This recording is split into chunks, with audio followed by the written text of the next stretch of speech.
Hello, everyone. Today, I'm excited to present our work G2PDiffusion, cross-species genotype-to-phenotype prediction via evolutionary diffusion. This is a collaborative work between Institute of Computing Technology, University of Chinese Academy of Sciences and Westlake University.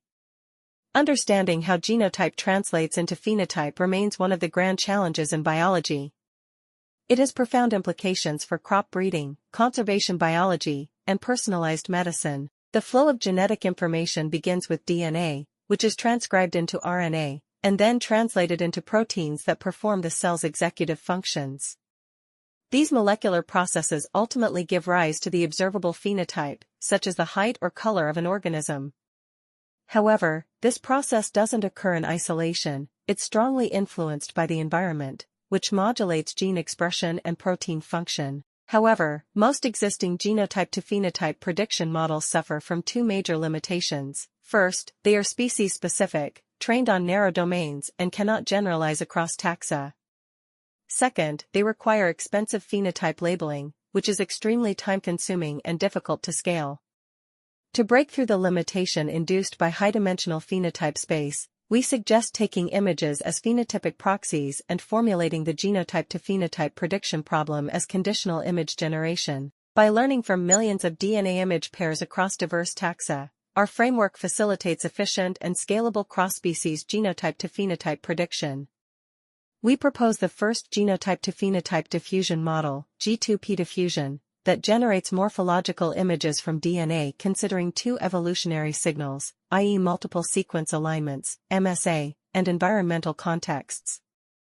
MSA identify evolutionary conserved and variable regions in DNA sequences, revealing genetic variations across individuals or species that contribute to morphological diversity. However, phenotypic traits are not solely determined by genotype. They are also influenced by external factors such as climate, food sources, and social interactions.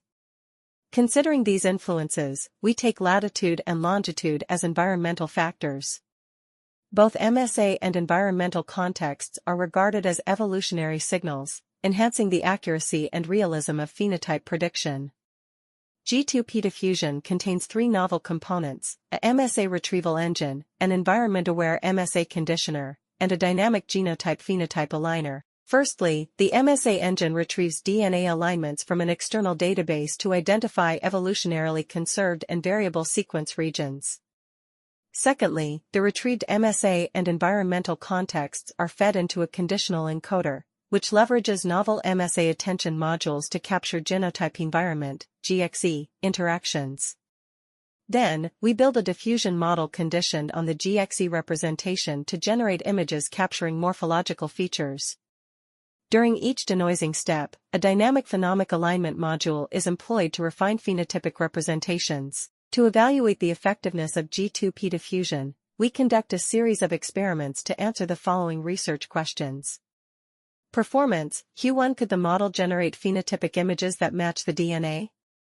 Ablation: Q2, what is the impact of each module on the model's overall performance? Generalization: Q3, could our proposed method generalize across unseen species? Analysis: Q4, some interesting analysis and results.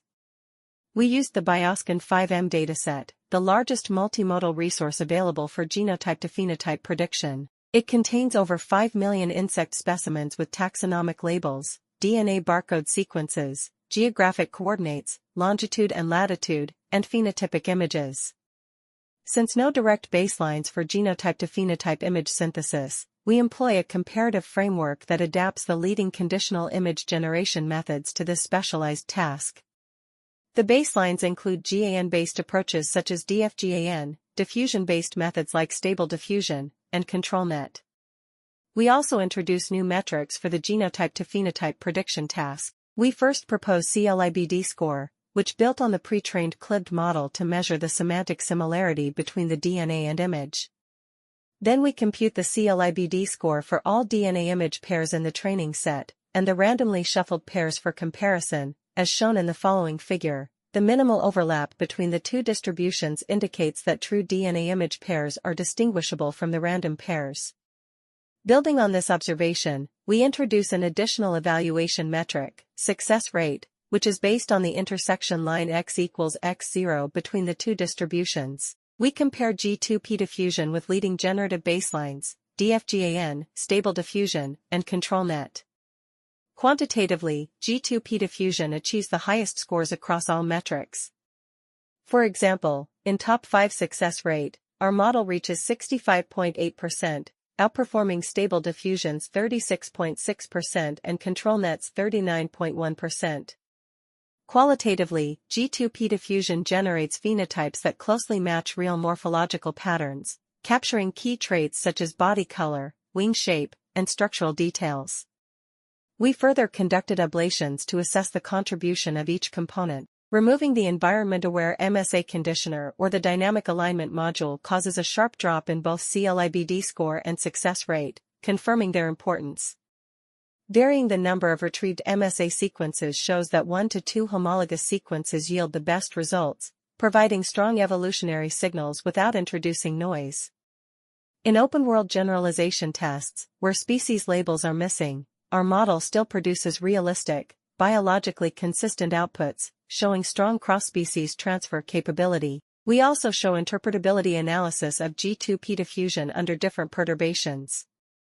In the first row, we perform gene swapping between two samples. As we gradually mix their genotypes, the generated phenotypes smoothly interpolate between the two morphologies, demonstrating the model's ability to capture continuous genotype transitions. The second row simulates gene knockouts, where removing increasing proportions of functional sequences leads to progressively deformed or incomplete phenotypes, consistent with biological expectations. Finally, the third row explores environmental variation, showing how changing latitude alters body pigmentation and morphology, reflecting adaptive phenotypic plasticity. In this work, we introduced G2P diffusion, the first diffusion model designed for genotype-to-phenotype image synthesis across multiple species. We introduce an environment-enhanced DNA encoder and a dynamic aligner. Experimental results show that our model can predict phenotype from genotype better than baselines. Notably, we believe this is the pioneering effort to establish a direct pipeline for predicting phenotypes from genotypes through generative modeling, which may open new avenues for research and practical applications in various biological fields.